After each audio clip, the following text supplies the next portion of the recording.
Hey everybody, welcome back to the church building. We are continuing our epic, I need a better word than epic, our grand, our magnificent, our awesome journey through the Bible.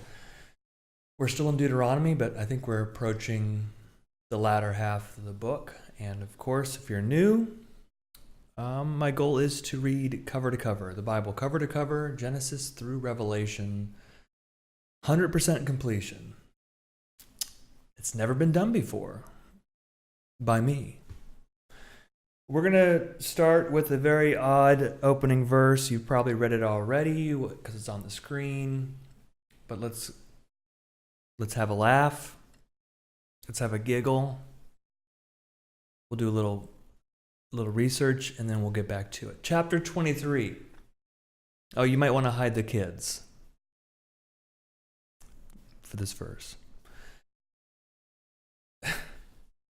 Chapter 23, verse 1. No one whose testicles are crushed or whose penis is cut off shall be admitted to the assembly of the Lord. Can you imagine going through that? You walk into the lobby and they say, "Hey, we know you're the guy with the and they say you have to go back home because we don't accept your kind here." Just out of curiosity, I have the King James version handy and we'll take a look at that. Chapter 23, verse 1. He that is wounded in the stones or hath his privy member cut off shall not enter into the congregation of the Lord. A little bit more poetic, maybe. Hath your privy member since been post haste privy member cut? Okay, let's stop. Let's stop goofing around. This is serious. This really happened to people. Can you imagine the difficulty and the challenges that they faced? They have organs that are damaged. It's not a laughing matter. So we're going to go back to the New Revised Standard Version, which is the one that we've been reading through all this time, but I just thought it would be interesting to see. How did they phrase that in 1611? Well, now we know. Verse 2. Those born of an illicit union shall not be admitted to the assembly of the Lord, even to the 10th generation. None of their descendants shall be admitted to the assembly of the Lord. No Ammonite or Moabite shall be admitted to the assembly of the Lord, even to the 10th generation. None of their descendants shall be admitted to the assembly of the Lord, because they did not meet you with food and water on your journey out of Egypt. And because they hired against you Balaam, son of Beor, from Pethor of Mesopotamia, to curse you. Yet the Lord your God refused to heed Balaam. The Lord your God turned the curse into a blessing for you, because the Lord your God loved you. You shall never promote their welfare or their prosperity as long as you live. You shall not abhor any of the Edomites, for they are your kin. You shall not abhor any of the Egyptians, because you were an alien residing in their land. The children of the 3rd generation that are born to them may be admitted to the assembly of the Lord. Verse 9, when you are encamped against your enemies, you shall guard against any impropriety. If one of you becomes unclean because of a nocturnal emission, then he shall go outside the camp. He must not come within the camp. When evening comes, he shall wash himself with water, and when the sun has set, he may come back into the camp. You shall have a designated area outside the camp to which you shall go. With your utensils you shall have a trowel. When you relieve yourself outside, you shall dig a hole with it and then cover up your excrement. Because the Lord your God travels along with the camp to save you and to hand over your enemies to you, therefore your camp must be holy, so that he may not see anything indecent among you and turn away from you. Slaves who have escaped to you from their owners shall not be given back to them. They shall reside with you in your midst, in any place they choose, in any one of your towns, wherever they please. You shall not oppress them. None of the daughters of Israel shall be a temple prostitute. None of the sons of Israel shall be a temple prostitute. You shall not bring the fee of a prostitute or the wages of a male prostitute into the house of the Lord your God in payment for any vow, for both of these are abhorrent to the Lord your God. You shall not charge interest on loans to another Israelite, interest on money, interest on provisions, interest on anything that is lent. On loans to a foreigner you may charge interest, but on loans to another Israelite you may not charge interest, so that the Lord your God may bless you in all your undertakings in the land that you are about to enter and possess. If you make a vow to the Lord your God, do not postpone fulfilling it, for the Lord your God will surely require it of you, and you would incur guilt. But if you refrain from vowing, you will not incur guilt. Whatever your lips utter, you must diligently perform, just as you have freely vowed to the Lord your God with your own mouth. Verse 24, if you go into your neighbor's vineyard, you may eat your fill of grapes, as many as you wish, but you shall not put any in a container. If you go into your neighbor's standing grain, you may pluck the ears with your hand, but you shall not put a sickle to your neighbor's standing grain. Chapter 24, suppose a man enters into a marriage with a woman, but she does not please him because he finds something objectionable about her, and so he writes a certificate of divorce, puts it in her hand, and sends her out of his house. She then leaves his house and goes off to become another man's wife. Then suppose the second man dislikes her, writes her a bill of divorce, puts it in her hand, and sends her out of his house, or the second man who married her dies. Her first husband, who sent her away, is not permitted to take her again to be his wife after she has been defiled, for that would be abhorrent to the Lord, and you shall not bring guilt on the land that the Lord your God is giving you as a possession. When a man is newly married, he shall not go out with the army or be charged with any related duty. He shall be free at home 1 year, to be happy with a wife whom he has married. No one shall take a mill or an upper millstone in pledge, for that would be taking a life in pledge. If someone is caught kidnapping another Israelite, enslaving or selling the Israelite, then that kidnapper shall die. You shall purge the evil from your midst. Guard against an outbreak of a leprous skin disease by being very careful. You shall carefully observe whatever the Levitical priests instruct you, just as I have commanded them. Remember what the Lord your God did to Miriam on your journey out of Egypt. When you make your neighbor a loan of any kind, you shall not go into the house to take the pledge. You shall wait outside while the person to whom you are making the loan brings the pledge out to you. If the person is poor, you shall not sleep in the garment given you as the pledge. You shall give the pledge back by sunset, so that your neighbor may sleep in the cloak and bless you, and it will be to your credit before the Lord your God. Verse 14, you shall not withhold the wages of poor or needy laborers, whether other Israelites or aliens who reside in your land in one of your towns. You shall pay them their wages daily before sunset, because they are poor and their livelihood depends on them. Otherwise they might cry to the Lord against you, and you would incur guilt. Parents shall not be put to death for their children, nor shall children be put to death for their parents. Only for their own crimes may persons be put to death. You shall not deprive a resident alien or an orphan of justice. You shall not take a widow's garment in pledge. Remember that you were a slave in Egypt, and the Lord your God redeemed you from there. Therefore I command you to do this. When you reap your harvest in your field and forget a sheaf in the field, you shall not go back to it. It shall be left for the alien, the orphan, and the widow, so that the Lord your God may bless you in all your undertakings. When you beat your olive trees, do not strip what is left. It shall be for the alien, the orphan, and the widow. When you gather the grapes of your vineyard, do not glean what is left. It shall be for the alien, the orphan, and the widow. Remember that you were a slave in the land of Egypt. Therefore I am commanding you to do this. Chapter 25, brief water break. Suppose two persons have a dispute and enter into litigation. The judges decide between them. declaring one to be in the right and the other to be in the wrong. If the one in the wrong deserves to be flogged, the judge shall make that person lie down and be beaten in his presence with the number of lashes proportionate to the offense.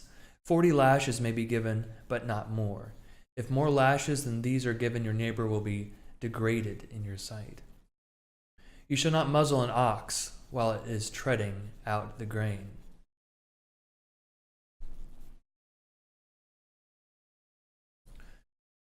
Verse 5, when brothers reside together, and one of them dies and has no son, the wife of the deceased shall not be married outside the family to a stranger. Her husband's brother shall go into her, taking her in marriage, and performing the duty of a husband's brother to her. And the firstborn whom she bears shall succeed to the name of the deceased brother, so that his name may not be blotted out of Israel. But if the man has no desire to marry his brother's widow, then the brother's widow shall go up to the elders at the gate and say, my husband's brother refuses to perpetuate his brother's name in Israel. He will not perform the duty of a husband's brother to me.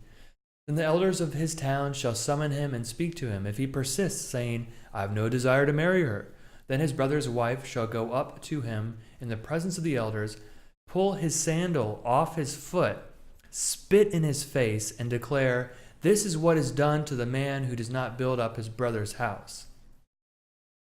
Throughout Israel his family shall be known as the house of him whose sandal was pulled off. Man. Verse 11, if men get into a fight with one another, and the wife of one intervenes to rescue her husband from the grip of his opponent by reaching out and seizing his genitals, you shall cut off her hand, show no pity. You shall not have in your bag 2 kinds of weights, large and small. You shall not have in your house 2 kinds of measures, large and small. You shall only have a full and honest weight. You shall have only a full and honest measure, so that your days may be long in the land that the Lord your God is giving you. For all who do such things, who act dishonestly, are abhorrent to the Lord your God. Remember what Amalek did to you on your journey out of Egypt, how he attacked you on the way when you were faint and weary, and struck down all who lagged behind you. He did not fear God. Therefore, when the Lord your God has given you rest from all your enemies on every hand, in the land that the Lord your God is giving you as an inheritance to possess, you shall not blot out the remembrance of Amalek from under heaven. Do not forget.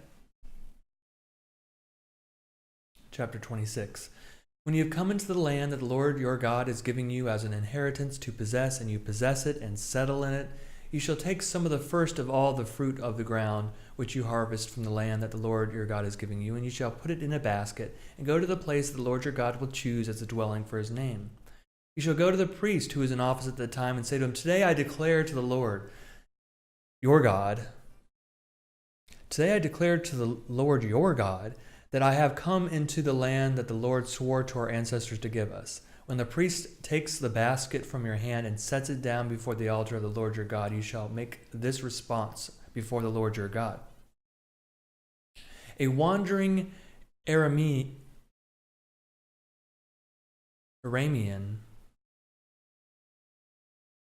was my ancestor. He went down into Egypt and lived there as an alien, few in number, and there he became a great nation, mighty and populous. When the Egyptians treated us harshly and afflicted us by imposing hard labor on us, we cried out to the Lord, the God of our ancestors.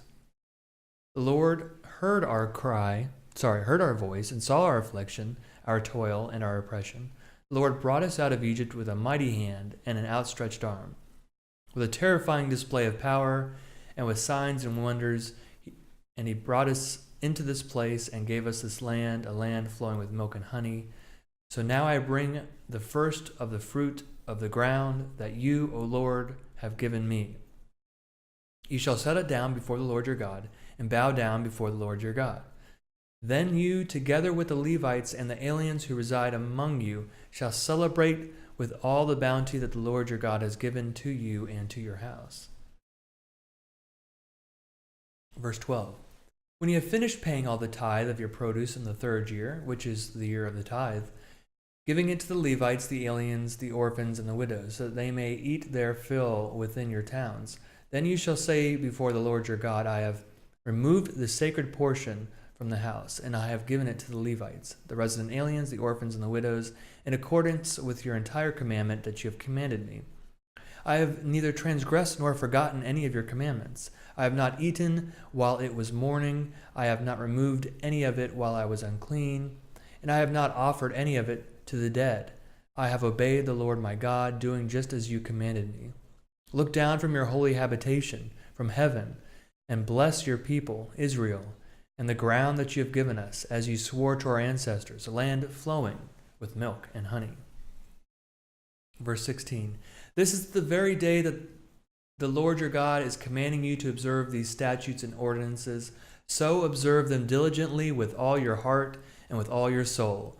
Today you have obtained the Lord's agreement to be your God, and for you to walk in his ways, to keep his statutes, his commandments, and his ordinances, and to obey him.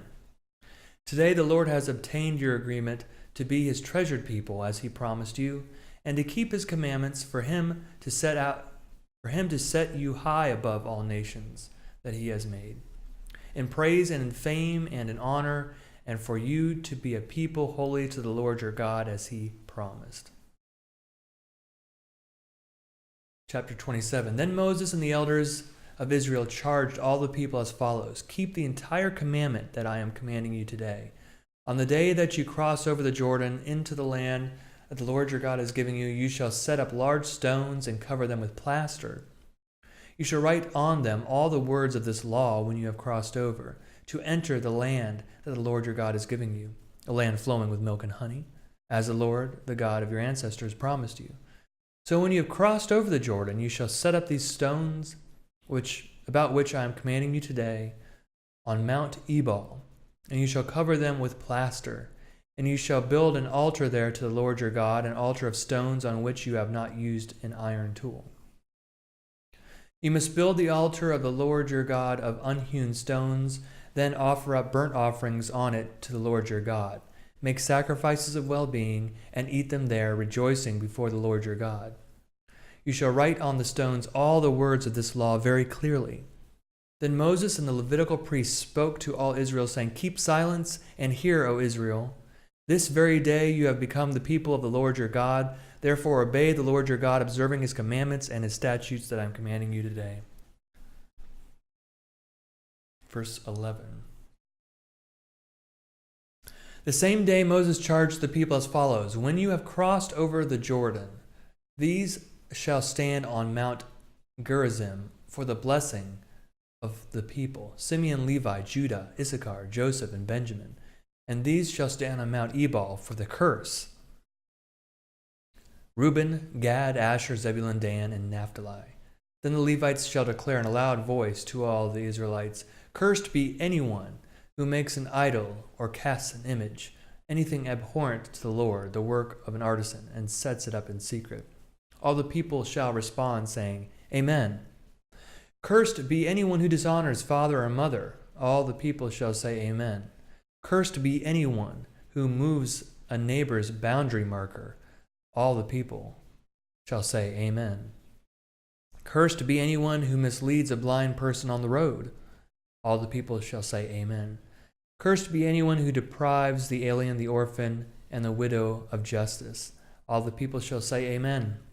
Cursed be anyone who lies with his father's wife, because he has violated his father's rights. All the people shall say, Amen. Cursed be anyone who lies with any animal. All the people shall say, Amen. Cursed be anyone who lies with his sister, whether the daughter of his father or the daughter of his mother. All the people shall say, Amen. Cursed be anyone who lies with his mother-in-law. All the people shall say, Amen. Cursed be anyone who strikes down a neighbor in secret. All the people shall say, Amen. Cursed be anyone who takes a bribe to shed innocent blood. All the people shall say, Amen. Cursed be anyone who does not uphold the words of this law by observing them. All the people shall say, Amen. That concludes our reading for today. Thanks for joining me on these chapters. Hope you're doing well. Hope your day's gone well. I'm thinking about you, wishing you the best. Hang in there, and I'll see you next time.